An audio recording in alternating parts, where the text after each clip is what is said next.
Hello guys, welcome to GK mining channel. आज हम यहाँ पे माइनिंग के कुछ टॉप एमसीक्यू क्वेश्चन डिस्कस करेंगे जो माइनिंग एग्ज़ाम में पूछे जा चुके हैं और पूछे जा सकते हैं। आज का हमारा पहला क्वेश्चन है installation of booster fan in one district. अगर किसी बिलो ग्राउंड में हम बूस्टर फैन को इंस्टॉल कर देते हैं किसी एक डिस्ट्रिक्ट में, तो वहाँ पे बहने वाली हवा का उपचार या प्रभाव क्या होगा या क्या पड़ेगा।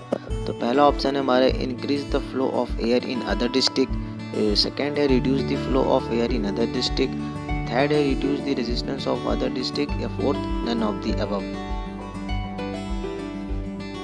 इसका सही ऑप्शन है second, reduce the flow of air in other district. अगर हम बूस्टर फैन को किसी एक डिस्ट्रिक्ट में इंस्टॉल करते हैं तो वहाँ पे दूसरी डिस्ट्रिक्ट में हवा का प्रभाव कम हो जाता है। सेकंड क्वेश्चन है pit slope is the angle made by the imaginary line joining the. Pit slope angle कौन सा एंगल है जो इमेजिनरी लाइन को बनाता है। फर्स्ट ऑप्शन इसका topmost toe of the bench to the bottom most toe of the bench, second है topmost crest of the bench to bottom most toe of the bench, third है topmost crest of the bench to bottommost crest of the bench, and fourth option है average of all the bench. इसका सही answer है topmost crest of the bench to the bottom most toe of the bench. Pit slope angle एक ऐसा line जो top bench के crest को bottom bench के टो से जोड़ता है, उसे हम पिट स्लोप एंगल कहते हैं। कभी कभी हम इसे अल्टीमेट पिट स्लोप एंगल भी कहते हैं। थर्ड क्वेश्चन है हमारा first aid room shall have floor space not less than. First aid room का जो फ्लोर का हिस्सा है वो कितने स्क्वायर मीटर से कम नहीं होना चाहिए। ऑप्शन से 5 square metre, 10 square metre, 50 square metre और 15 स्क्वायर मीटर। इसका सही ऑप्शन है second 10 square metre. First aid room का फ्लोर है जो 10 स्क्वायर मीटर से कम नहीं होना चाहिए।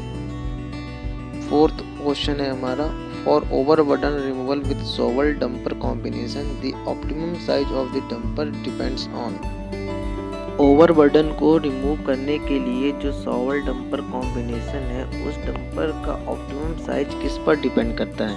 इसका ऑप्शन है first the distance of the haul, second है size of the shovel, third है size of the shovel and the distance of the haul, fourth है टनेज टू बी हैंडल। इसका सही आंसर है third size of the shovel and distance of the haul. उसका shovel का size depend करता है और हॉल की डिस्टेंस डिपेंड करती है हमें ओवरबर्डन रिमूव करने के लिए। फिफ्थ क्वेश्चन है हमारा in any working below ground there should be provided at least 2 shaft और incline which should be away from each other by minimum distance। Below ground mines में जो 2 शाफ्ट या तो 2 इंक्लाइन के बीच की जो मिनिमम डिस्टेंस होनी चाहिए वो कितनी होनी चाहिए। ऑप्शन है 12.5 मीटर, 13.5 मीटर, 14.5 मीटर या 15.4 मीटर। इसका सही ऑप्शन है सेकंड 13.5 मीटर। 2 शाफ्ट या 2 इंक्लाइन के बीच की जो मिनिमम डिस्टेंस होनी चाहिए वो 13.5 मीटर होनी चाहिए। 6 क्वेश्चन है हमारा blasting gallery method is not suitable for working seam thickness. Blasting gallery method उस वर्किंग प्लेस के लिए सुटेबल नहीं है अगर उसकी सीम की थिकनेस कम हुई या तो ज़्यादा हुई। ऑप्शन है इसके less than 7 metre, more than 7 metre, up to 11 metre, fourth है मोर देन 11 मीटर। इसका सही ऑप्शन है first less than 7 metre. Blasting gallery method हम वहाँ पे सही से काम नहीं करेगी अगर उसकी सीम की जो थिकनेस है 7 मीटर से कम होती है तो।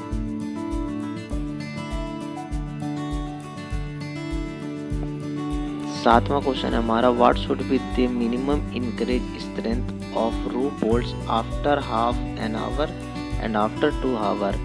हमारा जो एनकरेज स्ट्रेंथ होता है रूफ बोल्ट का आधे घंटे पहले कितना होता है और 2 घंटे बाद कितना लोड उठा लेता है। इसका पहला ऑप्शन है 2 से 4 टन, सेकंड है 1 से 3 टन, थर्ड है 3 से 5 टन या फोर्थ है 5 से 10 ton.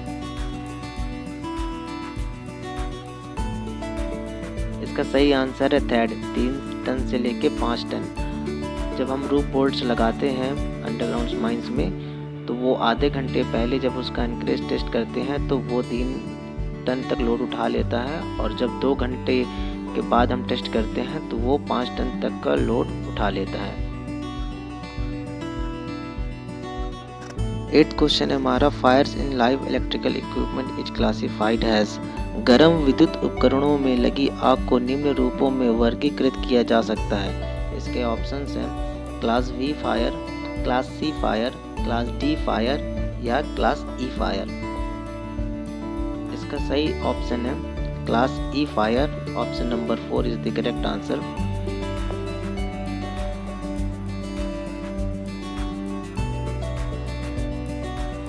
Geothermal gradient in Indian coal field is about. Geothermal gradient कितना होता है इंडियन कोल फील्ड का? इसके ऑप्शंस है 1 degree Celsius 20 metre, 1 degree Celsius 92 metre, 1 degree Celsius 38 metre या 1 डिग्री सेल्सियस 72 मीटर। देखो, जियोथर्मल ग्रेडियंट वो होता है ये डेप्थ के साथ कोल माइंस में, आप अंडरग्राउंड जब कोल माइंस में जाते हो तो वहाँ पे ये डेप्थ के साथ इंक्रीज होते जाता है। बेसिकली ये एक टेम्परेचर होता है जो डेप्थ के साथ राइज होते जाता है। आपका माइंस में अगर आप इंटर करते हो तो वहाँ पे आप कुछ मीटर तक चलने पे आपका टेम्परेचर 1 डिग्री सेल्सियस इंक्रीज हो जाता है। तो इसका सही ऑप्शन है थर्ड, इंडियन कोल माइन का जो जियोथर्मल ग्रेडियंट होता है वो 1 डिग्री सेल्सियस हो जाता है। 38 मीटर चलने पे 1 डिग्री सेल्सियस टेम्परेचर इंक्रीज हो जाता है। 10वां क्वेश्चन है हमारा, the maximum bed well temperature in underground mine is. Underground mines में जो बेड वेल का टेम्परेचर होता है वो कितने डिग्री सेल्सियस से ज़्यादा इंक्रीज नहीं होना चाहिए? इसके ऑप्शंस है 30 डिग्री, 30.5 डिग्री, 33 डिग्री या फोर्थ है 33.5 डिग्री। इसका सही आंसर है 33.5 डिग्री। इससे ज़्यादा bed well temperature underground mines में इंक्रीज नहीं करना चाहिए।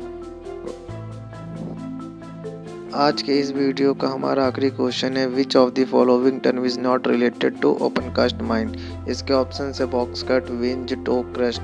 आप ये आंसर कमेंट बॉक्स में बता सकते हैं। तो फिर गाइस मिलते हैं नेक्स्ट वीडियो में बहुत सारे MCQ क्वेश्चन के साथ। तब तक आप इस चैनल को सब्सक्राइब करें, अपने फ्रेंड्स के साथ शेयर करें अगर ये वीडियो आपको अच्छी लगी हो तो। फिर मिलते हैं। Thank you, have a nice day.